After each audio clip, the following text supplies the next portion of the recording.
उनकी सांसें थी, उनके दोनों पांव को काटा गया था। उनकी सांसें चल रही थी, उनके दोनों हाथ को काटा गया था। उनकी सांसें चल रही थी, उनके दोनों आंख को निकाला गया था। इसीलिए मैं मीठी बात करनी नहीं जानता। मुझे लगता है एग्रेशन से राज्य को बदलूंगा। क्या जानते हैं आप झारखंड राज्य को महोदय? एग्रेशन मतलब आप क्या जानते हैं झारखंड राज्य को? हम उस राज्य से आते हैं जहां एक संसद ने सीने में 12 गोली खाई थी। हम उस झारखंड से आते हैं जहां MP member of parliament Sunil Mahto ने 1 2 3 4 5 6 7 8 9 10 11 12 गोली खाई थी सांसद ने। क्या सुनने में अच्छा लगता है? तब आप झारखंड को नहीं जानते हैं। झारखंड हमने बनाया है भैया। निर्मल महतो के सीने में गोली लगी थी, तब झारखंड का चर्चा दिल्ली में हुआ था। तब राजीव गांधी को पता चला था कि हां, झारखंड की डिमांड किया जा रहा है। तो मुझे लगता है एक बार ये श्रीमान, ये नियम कानून, एक बार एग्रेशन की गवर्नमेंट होनी चाहिए। बाकी यूथ डिसाइड करे। मेरा जो व्यवहार है, फॉलो अप के मंच में भी मेरा यही व्यवहार है। पसंद लगे वोट कीजिएगा, ना लगे इग्नोर कीजिए। बोल रहे हैं सुनने में अच्छा लग रहा है, आप बोल रहे हैं नहीं, सुनने में नहीं। आप तब झारखंड राज्य को नहीं समझते हैं सन्नी जी। मैं बोल रहा हूँ एग्रेशन। नहीं, आप नहीं समझते हैं झारखंड राज्य को। मैं एग्रेशन सुनने में अच्छा नहीं लगता, यही रियलिटी है। एग्रेशन मतलब यही है, कठोर डिसीजन, त्वरित कार्रवाई। आज कार्रवाई किस पे होती है? एक ठेला पे काम करने वाला है, तुरंत कार्रवाई होगी। एक मजदूर है, पुलिस तुरंत कार्रवाई करेगी। आपकी कार्रवाई उस समय काहे नहीं होती है जब बड़े बड़े लोग आपकी गिरफ्त में आते हैं, बड़ी बड़ी मछलियां जाल में फंसती हैं? क्यों कार्रवाई नहीं होती? हम लोग आते हैं तो छोटा रहे या बड़ा रहे, जो गलत रहेगा उस पर कार्रवाई होगी। एग्रेशन का मतलब है कॉर्पोरेट से कोई भय नहीं। एग्रेशन का मतलब है अमीरों के चंदे से पलना नहीं। एग्रेशन का मतलब होता है निडर होकर, निष्पक्ष होकर झारखंड के मुद्दों पे बात करना, झारखंड के मुद्दों के समाधान करने के लिए प्रयास करना।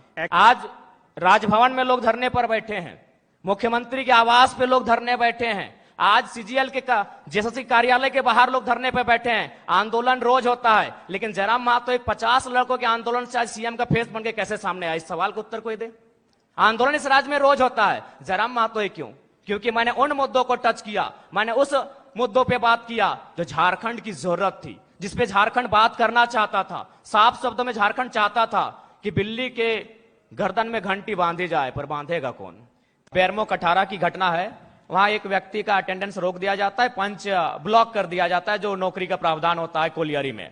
वो व्यक्ति हमारे पास आता है, आके हमें सुनाता है कि भैया ऐसा ऐसा बात है, मेरा कसूर इतना है कि झारखंडी है और हमें मेरा पंच को ब्लॉक कर दिया गया है, मेरे अटेंडेंस को रोक दिया गया है, तो कुछ उपाय किया जाए। तो हम उनको फोन लगाते हैं, तो हमने परिचय दिया कि सर ऐसा क्यों करते हैं, गरीब आदमी है, बड़ी मुश्किल से रोजगार चलता है, तो इनको पुनः रख लिया जाए।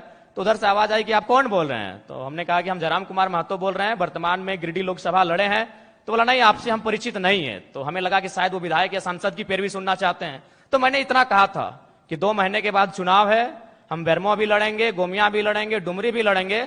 अगर वहां से कोई भी सीट जीत के आ जाते हैं तो आपको दामोदर नदी में ले जाकर डाल देंगे।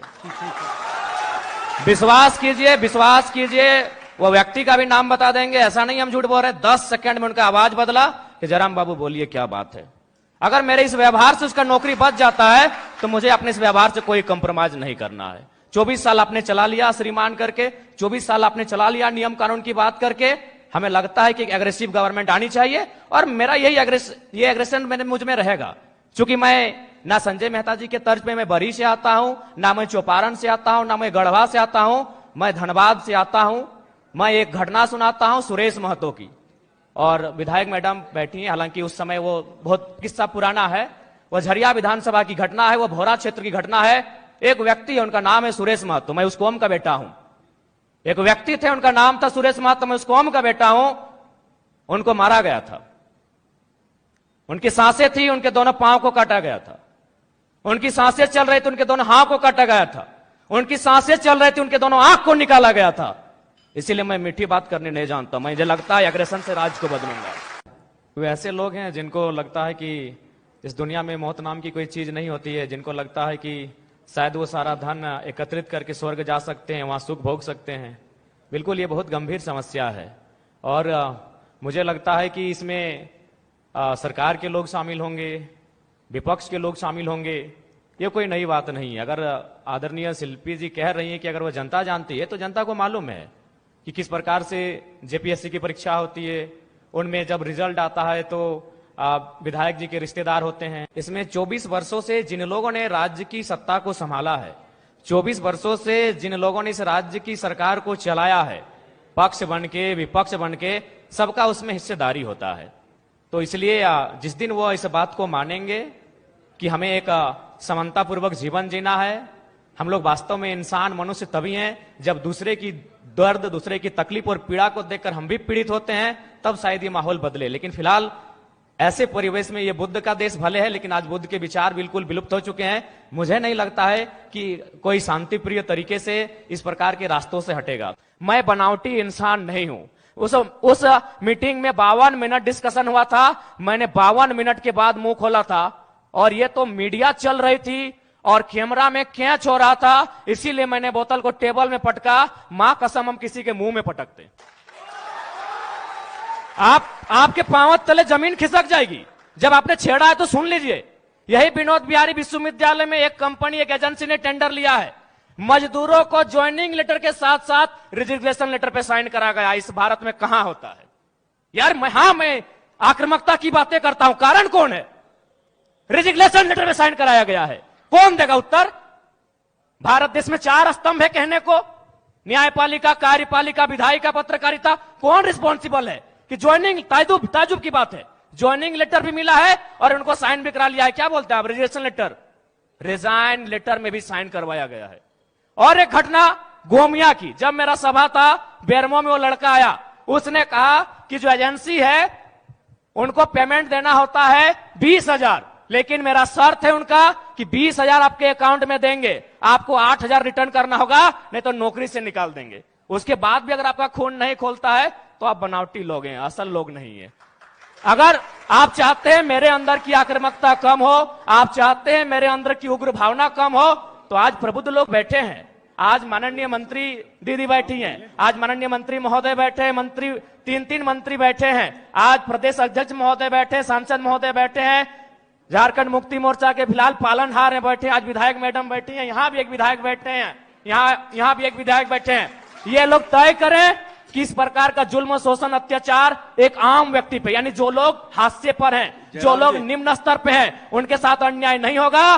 जयराम महतो प्रेम की कविताएं लिखेगा, इनकलाब की बातें नहीं करेगा। जयराम जी, कि अगर एक व्यक्ति पे कार्रवाई होती है और उस कार्रवाई से अगर हजारों स्टूडेंट को एक उम्मीद मिलती है, अगर एक व्यक्ति पे कार्रवाई होती है और हजारों किसानों की खुशहाली आती है, तो मुझे लगता है उस व्यक्ति पे कार्रवाई होनी चाहिए। और मैं अपना एक अनुभव बताना चाहूंगा। हालांकि ऐसे मंचों पे जहां एकेडमिक लोग आके सुन रहे हैं, इंटेलेक्चुअल लोग आके सुन रहे हैं, नहीं बोलना चाहिए, लेकिन मुझे मेरा जो कैरेक्टर है वो सबके सामने मैं आपको बताना चाहूंगा। ये बेरमो कठारा की घटना है। वहां एक व्यक्ति का अटेंडेंस रोक दिया जाता है, पंच ब्लॉक कर दिया जाता है, जो नौकरी का प्रावधान होता है कोलियरी में। वो व्यक्ति हमारे पास आता है, आके हमें सुनाता है कि भैया ऐसा ऐसा बात है, मेरा कसूर इतना है कि झारखंडी है और हमें मतलब मेरा पंच को ब्लॉक कर दिया गया है, मेरे अटेंडेंस को रोक दिया गया है, तो कुछ उपाय किया जाए। तो हम उनको फोन लगाते हैं, तो हमने परिचय दिया कि सर ऐसा क्यों करते हैं, गरीब आदमी है, बड़ी मुश्किल से रोजगार चलता है, तो इनको पुनः रख लिया जाए।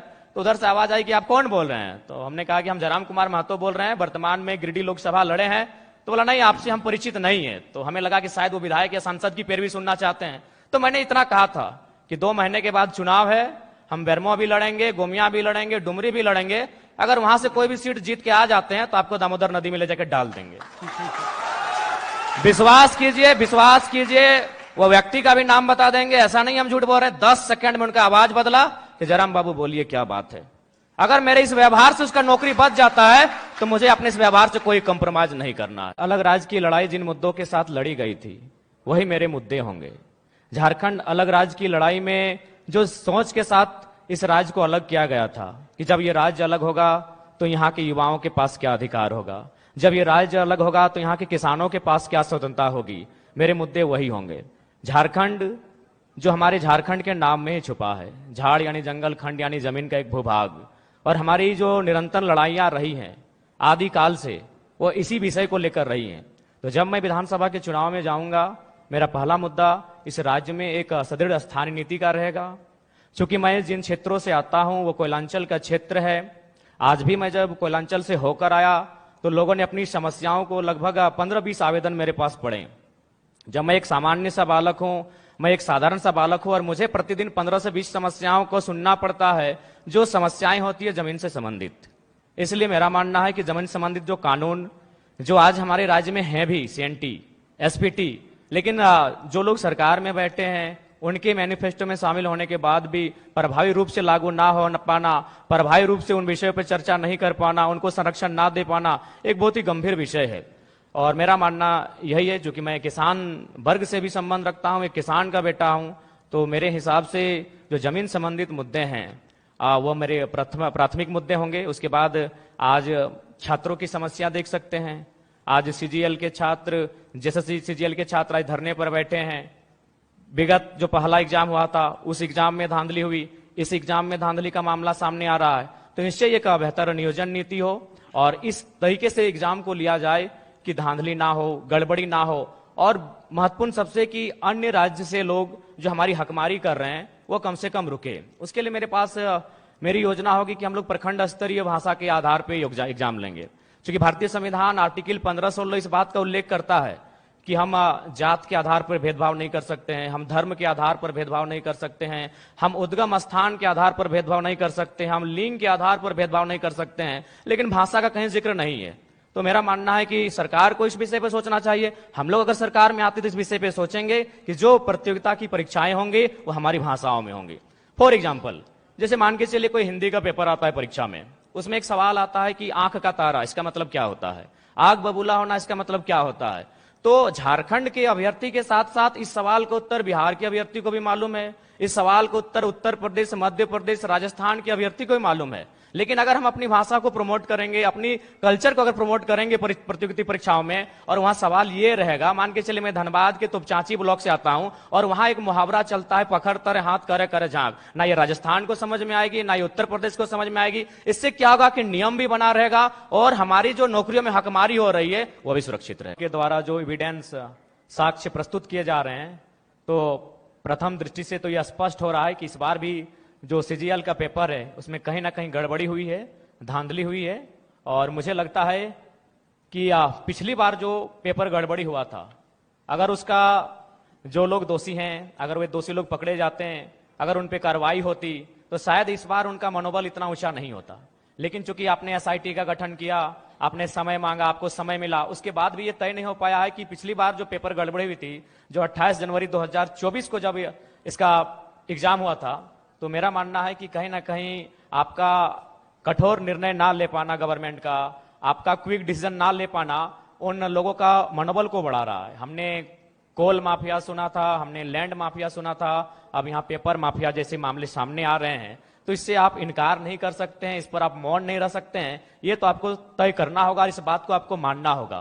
क्योंकि पिछली बार हमारे ही 15 साथियों पर एफआईआर हुआ था, आज भी उस मुकदमे के कारण हमारे प्रत्याशी रांची के हमारे आदरणीय देवेंद्र जी जेल गए, उसी मुकदमे के कारण गए थे। तो जाहिर सी बात है वो हाईलाइट तभी हुआ जब हम लोगों ने प्रोटेस्ट किया। उस प्रोटेस्ट के परिणाम स्वरूप उस समय मुख्यमंत्री माननीय चंपई सोरेन जी थे, एसआईटी का गठन हुआ। लेकिन आज परिणाम और निष्कर्ष आपके सामने क्या है? यानी आप लोग उन माफियाओं के मनोबल को बढ़ाने का कार्य आप स्वयं कर रहे हैं। तो ये तो आपको तय करना है कि आप छात्रों के साथ हैं या पेपर माफियाओं के साथ है, ये सरकार को आके तय करना है। यदि आप पेपर माफियाओं के खिलाफ हैं, तो पिछली बार जो आपने एसआईटी का गठन किया था उसका निष्कर्ष क्या है, उसका रिजल्ट क्या है, दोषी कौन लोग हैं, वो कटघरे के पीछे कब होंगे, ये राज्य की जनता जानना चाहती है। सीजीएल जेएसएससी के तमाम 6 लाख अभ्यर्थी जानना चाहते हैं। बिल्कुल, सूर्या जी से यही सवाल रहेगा। आप सत्ता के में भी रहे, पिताजी ये की तरफ या इंडिया अलायंस की तरफ? हम लोग अकेले ठीक हैं सर। चुनाव के बाद भी? तो चुनाव के बाद क्यों, हम लोग जनता से हम लोग आशा और अपेक्षा रखे हैं कि हम लोग को अकेले इतनी ताकत दी जाए कि इस राज्य के लिए बेहतर और भला कर सकें। तो आप 81 सीट पर लड़ रहे हैं और चुनाव के बाद जो भी स्थिति हो आप कहीं नहीं जा रहे हैं? जी, हम लोग लगभग 70 सीटों से आवेदन मिला है, वहां तो लड़ना ही लड़ना है। बाकी सीटों पर अगर अच्छे प्रत्याशी दमगर मिले तो निसंदेह हम लोग 81 सीटों तक पहुंचेंगे और चुनाव लड़ेंगे।